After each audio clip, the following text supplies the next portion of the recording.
আমি মায়ের বাসায় গিয়েও রান্না করি, আম্মু আমার বাসায় আসলেও আমি রান্না করি। মায়ের বাসায় গিয়ে রান্না করি মাকে চুলার পার থেকে ছুটি দেওয়ার জন্য, আর আমার বাসায় আসলে রান্না করি মাকে ভালো মন্দ রেঁধে খাওয়াতে ভালো লাগে সেই জন্য। আসসালামু আলাইকুম এভরিওয়ান, সকলে কেমন আছেন? আশা করি সকলে ভালো আছেন। দোয়া এবং ভালোবাসা এবং আল্লাহর রহমতে আমি অনেক ভালো আছি। গরুর মাংস খেতে মন চাচ্ছে, তাই গরুর মাংস রান্না করব। তার জন্য সাথে একটু ডালও রান্না করছি।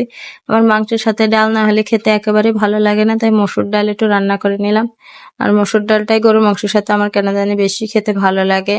আর এইদিকে মশলাও করে নিচ্ছে, মশলাটা আমার দাদি করে দিচ্ছে। আমি মশলাটা করতে যাচ্ছিলাম, আমার দাদি কোনোভাবে করতে দিল না। আপনারা হয়তো বলতে পারেন যে এত বয়স্ক মানুষকে দিয়ে কাজ করাচ্ছেন কেন। আসলে আমার দাদি অনেকদিন আগের মানুষ, বলে কাজ কাম করলে শরীর ভালো থাকে, কাজ কাম ছাড়া কোনো কিছু বোঝে না, যতটুকু পারে ততটুকুই করার চেষ্টা করে। আর দাদি নানিদের ভালোবাসা একটু অন্যরকম, আগেকার দিনের মানুষ, এদের ভালোবাসার ভিতর কোনো কমতি নেই। আমি আমার দাদিকে অনেক বেশি ভালোবাসি। এই তো আমার দাদির মশলা বাটা শেষ, এরপর মাংস রান্নার জন্য সবকিছু দিয়ে দিয়েছি। পেঁয়াজ কুচি দিয়ে পেঁয়াজটা একটু নরম হয়ে আসলে এখানে আদা রসুন জিরা বাটা দিয়ে দিয়েছি, কাঠ এলাচ সবকিছু দিয়ে, কাঁচা মরিচ হলুদ লবণ ধনিয়ার গুঁড়া এখানে আমি সবকিছুই দিয়েছি। আর এইখানে আমি শুকনো মরিচ ফালি করে দিয়ে দিয়েছি। কাঁচা মরিচ আর শুকনো মরিচ আজকে প্রথম আমি ফালি দিয়ে রান্না করছি, দেখি কেমন লাগে খেতে। হয়তো কালারটা অতটা সুন্দর আসবে না, বেটে দিলে কালারটা একদম টকটক করতো। আর মাটির চুলাতে রান্না করব, কষিয়ে কষিয়ে খেতে অনেক বেশি ভালোই লাগবে ইনশাআল্লাহ। এতে এখানে একটু মাংসের মশলা দিয়ে দিলাম, এটা আমাদের বেশিরভাগ সময় মাংসতে দেয়, আর দিলে পরে অনেক সুন্দর একটা ফ্লেভার আসে। আর আমার মনে হয় মশলাটা একদম মাংসের ভিতর পর্যন্ত পৌঁছে যায়, খেতেও অনেক বেশি ভালো লাগে। আমার মাংস কষানো প্রায় হয়ে এসেছে, কড়াইতে লেগে যাচ্ছে আর নিচ থেকে তেল উঠেও এসেছে। আমি গরুর মাংস সবসময় অল্প করে 2 বার পানি দিয়ে সুন্দর করে কষিয়ে নিয়ে তারপর অল্প করে ঝোলের পানি দিই।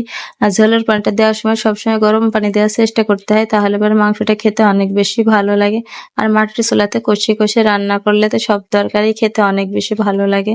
আর আমাদের দুই চুলাতে রান্না করলে বেশ টাইম কম লাগে, বেশ ভালোই লাগে। কথা বলতে বলতে আমার মাংসের রান্নাটা হয়ে গিয়েছে। মাংসের কালারটা আজকে অতটা লাল আসেনি, যেহেতু ঝালগুলোকে আজকে ছিঁড়ে দিয়েছি। আর আজকে মাংসটাকে আমি তেলে পেড়েছি, তেলের উপরে একটু পেঁয়াজ কুচি 2টা শুকনো মরিচ আর একটু জিরে ফোড়ন দিয়ে তারপরে একটু জাল দিয়ে নিয়েছি। মাংসের রান্নাটা আজকে অন্যরকম একটা ফ্লেভার আসছিল।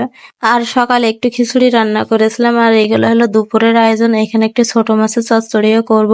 ছোট মাছের চচ্চড়ি খেতে কার কার ভালো লাগে। এইখানে আমাদের সব নর্মাল যা যা মশলা দিয়ে মাখাই সেগুলা দিয়ে মাখাচ্ছি। আর ছোট মাছের এই চচ্চড়িটা খেতে অনেক বেশি ভালো লাগে। এখানে সরিষা বাটা জিরা বাটা পেঁয়াজ বাটা পেঁয়াজ কুচি কাঁচা মরিচ বাটা সবকিছু দিয়ে সুন্দর করে মাখিয়ে নিচ্ছে হলুদ লবণ দিয়ে।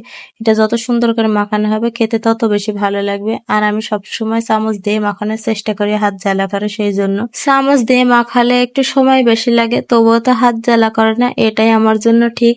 এই তো এরপর ঢাকা দিয়ে ঢেকে জাল করে নেব বেশ কিছুক্ষণ। এই তো আমার রান্নাটা হয়ে গেছে, কেমন হয়েছে অবশ্যই জানাবেন। আজকের ভিডিওটি এ পর্যন্তই। আপনাদের কাছে কেমন লেগেছে ভিডিওটি অবশ্যই কমেন্টে জানাবেন। সে পর্যন্ত সবাই ভালো থাকবেন, সুস্থ থাকবেন। আল্লাহ হাফেজ।